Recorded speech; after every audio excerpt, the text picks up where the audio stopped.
हैं, जैसे कि गरीब परिवार, मध्य वर्ग और व्यापारी। ईरान की पॉपुलेशन ऑलमोस्ट 9 करोड़ है और इतनी बड़ी पॉपुलेशन की वजह से इससे ग्लोबल मनी सिस्टम से दूर कर दिया गया था और इसकी वजह से ईरान फ्री में किसी भी देश के साथ न ट्रेड कर सकता है, न कहीं इन्वेस्ट कर सकता है और ना ही किसी के साथ बिजनेस कर सकता है। अर्थव्यवस्था से जुड़ी परेशानियां भी हैं, महंगाई बहुत ज्यादा है, कॉमन करप्शन है, सरकार का मैनेजमेंट खराब है, पढ़े लिखे लोग विदेश जा रहे हैं। सरकार ने इस्लामिक रेवोल्यूशनरी गार्ड कॉर्प्स यानी IRGC को एक आर्मी की तरह बना दिया था। अब वो बड़े बिजनेसेस को कंट्रोल करते थे, कंस्ट्रक्शन, ऑयल, पोर्ट्स और ट्रेड देखते थे। मनी और पावर फ्लो मेनली IRGC के नेटवर्क्स के थ्रू ही होता था। एक ईरानियन अमेरिकन बिजनेसमैन जिसको कई सालों तक जेल में रखा गया, उसने ईरान को कुछ इस तरीके से डिफाइन किया: Iran is not a normal country but a group of competing mafias where loyalty is not to religion or nation but to making personal money।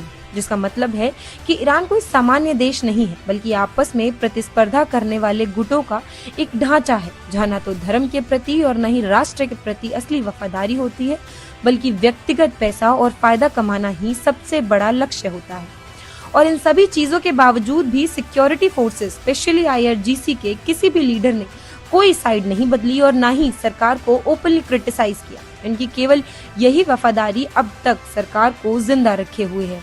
विरोध में कई तरह के लोग शामिल थे, जिनमें गरीब और मध्यम वर्ग थे, व्यापारी थे, मजदूर और यूनियन के लोग भी थे, महिलाएं और अल्पसंख्यक भी।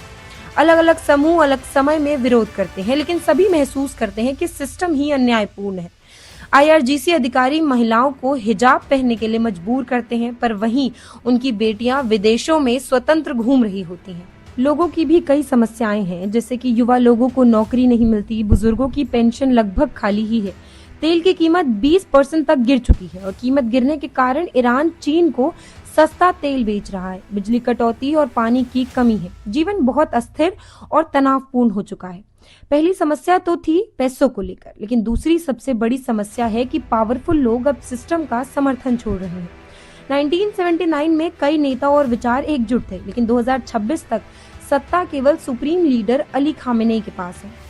अन्य नेताओं की स्थिति की अगर बात करें तो मीर हुसैन मुसावी, जो कि फॉर्मर प्राइम मिनिस्टर हैं, वो 15 साल। प्रोटेस्टर्स का कहना है उनके बच्चे कनाडा में, हमारे बच्चे जेल में। विपक्ष को शक्तिशाली अंदरूनी यानी जो लोग सिस्टम में है उन लोगों से जुड़ना होगा। जो लोग डरते हैं, सोचते हैं कि अगर शासन गिरा तो क्या होगा, तो उन लोगों के लिए ये संदेश होना चाहिए कि अगर आप सिस्टम छोड़ दें तो भी आप सुरक्षित रहेंगे। एक रेवोल्यूशन कब सफल होता है? जब शासक कमजोर और अलग थलग हो जाए, आम लोग एकजुट, मजबूत और सही महसूस करें, और या फिर शक्तिशाली लोग जनता के पक्ष में जाएं। ईरान में पहले दो तो मौजूद हैं, लेकिन तीसरा नहीं है। रेवोल्यूशन का नेतृत्व होना चाहिए, प्रेरित करना और जमीन पर संगठित करना।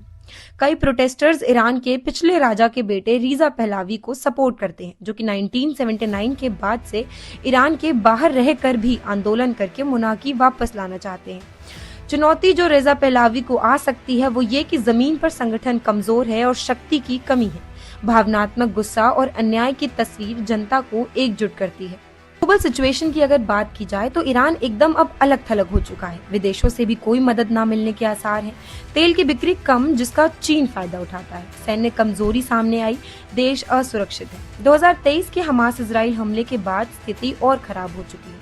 एक्सेस ऑफ रेजिस्टेंस, जो कि एक नेटवर्क था जिसमें सहयोगी राष्ट्र और आर्म्ड फोर्सेस जैसे कि हिजबुल्लाह, हमास, सीरिया, ये सब ईरान की हेल्प करेंगे अगर कोई देश ईरान पर अटैक करता है तो। लेकिन जून के 12 दिन के वॉर ने इस नेटवर्क को भी कमजोर कर दिया। सामान्य लोग देखते हैं सरकार पैसे में अमीर तो है लेकिन सुरक्षा नहीं देती। विदेशी मित्रों की कमी, असद मादुरो चले गए, पुतिन यूक्रेन में व्यस्त हैं, अमेरिका ने परमाणु स्थलों को नष्ट किया, चेतावनी भी दी। ईरान में 2 बड़े झटके एक साथ लगे हैं। सबसे पहला आर्थिक संकट, नौकरी नहीं, महंगाई, असुरक्षा, और दूसरा सैन्य असफलता, देश असुरक्षित है।